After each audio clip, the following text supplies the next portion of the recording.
Here was a young man who had found early and widespread success as a fiction writer. Now is well established in the mainstream magazines, and he's publishing books with major trade houses now. With Doubleday, he has the Martian Chronicles, he has the Illustrated Man, he has the Golden Apples of the Sun story collection, and with Ballantine, he's just publishing Fahrenheit 451.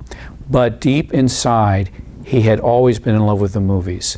His mother named him Ray Douglas Bradbury for Douglas Fairbanks Jr., her favorite silent film idol. He grew up going to movies from age 3 on. He saw first-run movies, silent films that no longer even exist today.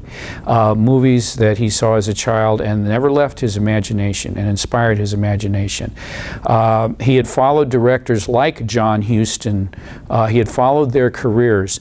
For Huston, with movies like The Maltese Falcon, through Treasure of the Sierra Madre, through the 1940s, and had always had a dream of working with a director like John Huston. And he arranged a meeting with John Huston in 1951 through their mutual friend Ray Stark, a Hollywood agent turned producer himself. And from that time on, Huston had Ray Bradbury on his radar screen.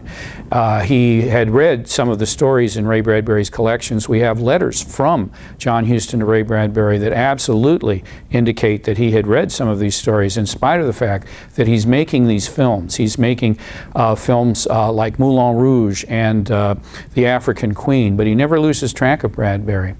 In 1953, early in the year, Bradbury sent him a copy of The Golden Apples of the Sun.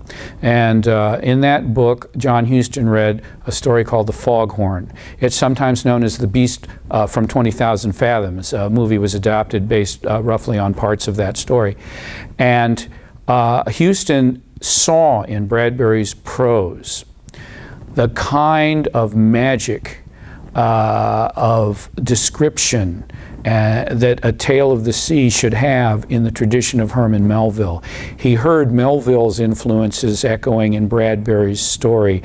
It sounded Shakespearean. It sounded like Old Testament Bible in places, and yet it was entertainment, and it was a wonderful story about the last sea behemoth coming to a lighthouse because it's drawn by the foghorn and the light. And when it realizes that it's not another behemoth, that it's the last of its kind, it destroys the lighthouse. It's a fairly well-known Bradbury story, but Huston read it and said, "Here's my man."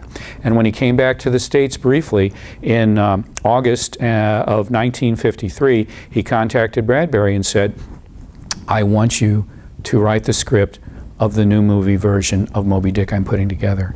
And that's how that happened.